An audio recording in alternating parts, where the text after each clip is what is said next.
আমার স্বামী যখন কয়েকদিনের জন্য বাইরে গিয়েছিলেন, আমি বাড়িতে একা ছিলাম। একা থাকতে আমি খুব ভয় পাচ্ছিলাম। তাই আমি আমার 18 বছর বয়সী প্রতিবেশীকে আমার বাড়িতে ঘুমানোর জন্য ফোন করেছিলাম। সেই রাতে সে আমার পাশে ঘুমিয়েছিল। ঘরের আলো বন্ধ হওয়ার সাথে সাথেই সে আমাকে তার কম্বলের মধ্যে টেনে নিয়ে যায়। আমার নাম মৌ এবং আমি বিবাহিত। যখনই আমি আঙিনায় ঝাড়ু দিতে বা দুধ আনতে যেতাম, 18 বছর বয়সী প্রতিবেশী সবসময় তার জানালা থেকে আমার দিকে তাকিয়ে থাকতো। কিছুদিন আগে সে তার মায়ের সঙ্গে এখানে থাকতে এসেছিল। আমার কোনো ধারণাই ছিল না যে চোখের সামনে বৈঠকটি এমন মোড় নেবে। একদিন সেই নতুন প্রতিবেশীর সঙ্গে আমার দেখা হয়। সেদিনই আমি আমার নতুন প্রতিবেশীকে প্রথমবার দেখি। প্রতিবেশী তার বাড়িতে তালা লাগিয়ে বেরিয়ে এলো। তখনই আমি তাকে থামালাম, কারণ আমি কথা বলতে খুব পছন্দ করতাম। যাই হোক, আমার স্বামী আমাকে বাড়ি থেকে বেরোতে দেননি। সেদিন আমার নতুন প্রতিবেশীর সঙ্গে আমার দেখা হয়। আমি প্রথমে তাকে সম্ভাষণ জানালাম, তারপর আমার নাম বললাম। নমস্কার, আমি মৌ। আপনি এখানে নতুন বলে মনে হচ্ছে। এই কথা বলার সাথে সাথেই আমি সামনে থেকে হ্যাঁ উত্তর পেলাম। তারপর আমি তাদের নাম জিজ্ঞাসা করলাম। মহিলাটি তার নাম সুপর্ণা বলল। তারপর আমি ছেলেটির সাথেও কথা বলার জন্য হাত বাড়ালাম, কিন্তু সে হাত এগিয়ে দিতে প্রস্তুত ছিল না। হয়তো তার মা কাছাকাছি ছিল, তাই তখনই তার মা তাকে ডিভান বলে ডাকলো। মাকে হাই বলল। সে হাত এগিয়ে দিয়ে তার নাম বলল। আমি সারাদিন আমার বাড়িতে বিরক্ত হতাম, কিন্তু এখন আমি নতুন প্রতিবেশী পেয়েছি। আমি হাতে ফোয়ার টিপ নিয়ে সুপর্ণার বাড়ির ঘন্টা বাজালাম। আমাকে দেখে তারা কিছু ভাবলো। তারপর আমি বললাম, হাই, শুভ সকাল সুপর্ণাজি। আমি আপনার জন্য সকালের নাস্তা নিয়ে এসেছি। তারপর সুপর্ণাজি আমাকে তার বাড়িতে ডাকলেন এবং আমি যখনই তার বাড়িতে গেলাম, আমি তাকে জিজ্ঞাসা করলাম, ডিভান কোথায়? তখন আমি বললাম যে আমি নিজের হাতে তৈরি করে আপনার জন্য একটি পোহা নিয়ে এসেছি। একবার আপনি আমার হাতে পোহা তৈরি চক্করটি দেখলে আপনি অবশ্যই এটি পছন্দ করবেন এবং বিশেষত ডিভানকে খাওয়ানোর বিষয়টি নিশ্চিত করবেন। বাচ্চারা এই জাতীয় চ্যাটারপুটার জিনিস পছন্দ করে। তারপর আমি ডিভানের কণ্ঠস্বর দিতে শুরু করি, কিন্তু আমার কণ্ঠে সুপর্ণাজি যখন তার কণ্ঠ দিয়েছিলেন, তখন সে তার ঘর থেকে বেরোয়নি। সুপর্ণাজি আমার সঙ্গে কথা বলছিলেন। হয়তো তার বেশি কথা বলার অভ্যাস ছিল না। আমার কথা বলার জন্য একটি বিষয়ের প্রয়োজন ছিল।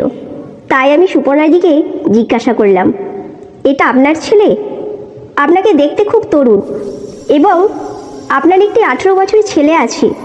আমার মনে হয় না এটা আপনার ছেলে। আমার প্রশ্ন শোনার পর সুপর্ণা মৃদু হাসলেন এবং তারপর বললেন যে আমি যতই ছোট দেখাক না কেন, আমি তার মা। সুপর্ণাজি কালো ছিলেন, কিন্তু তার জীবনধারা খুব উচ্চ শ্রেণীর ছিল। কেন তুমি প্রতিদিন জানালা দিয়ে আমার দিকে তাকাও?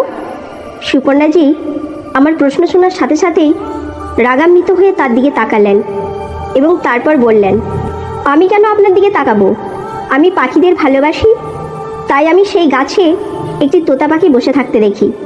তারপর আমি তার সঙ্গে কথা বলে আমার বাড়িতে ফিরে আসি। 2 দিন পরে যখন আমি আমার ছাদের জলের ট্যাঙ্কটি পরিষ্কার করছিলাম, তখন আমার চোখ ছাদ থেকে ডিভানের ঘরে পড়ে যায়। আমি দেখতে পেলাম সে আমার দিকে ইঙ্গিত করছে। এই অঙ্গভঙ্গি দেখিয়ে সে আমাকে জিজ্ঞাসা করছিল যে আমার আপনার সাহায্যের জন্য আসা উচিত কি না। যাই হোক, ট্যাঙ্কটি উল্টে দেওয়ার জন্য আমার কারো সাহায্যের প্রয়োজন ছিল, কারণ এত ভারী ট্যাঙ্ক আমাকে নাড়া দিচ্ছিল।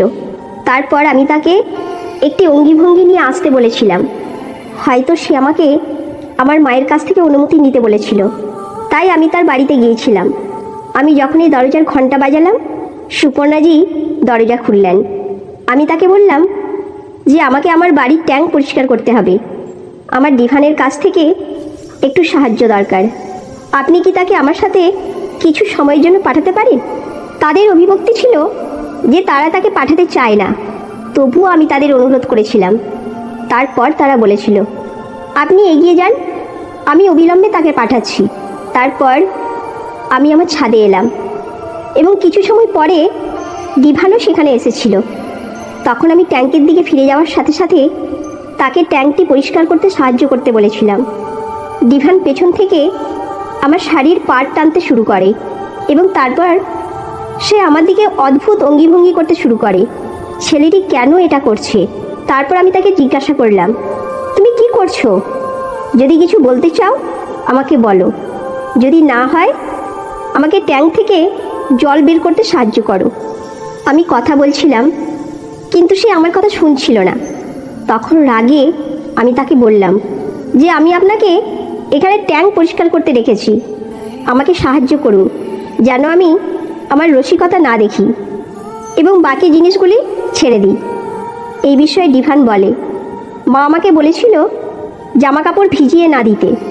যদি আমি অন্য কিছুতে সাহায্য করতে চাই তবে আমি তা করব। সে খুব বুদ্ধিমান ছেলে ছিল।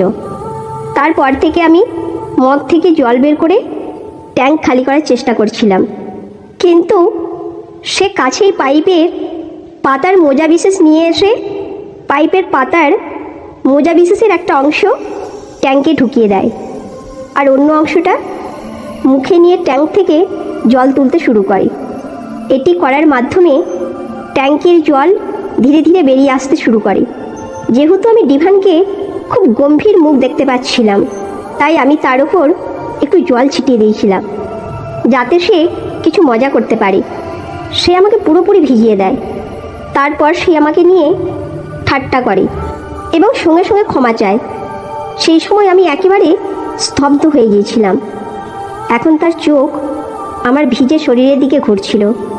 যখন আমি তার দিকে মুখ ফিরিয়ে নিলাম, তারপর আমি যখন তার দিকে তাকালাম, তখন সে আবার আমার শাড়ির পাড় টানলো।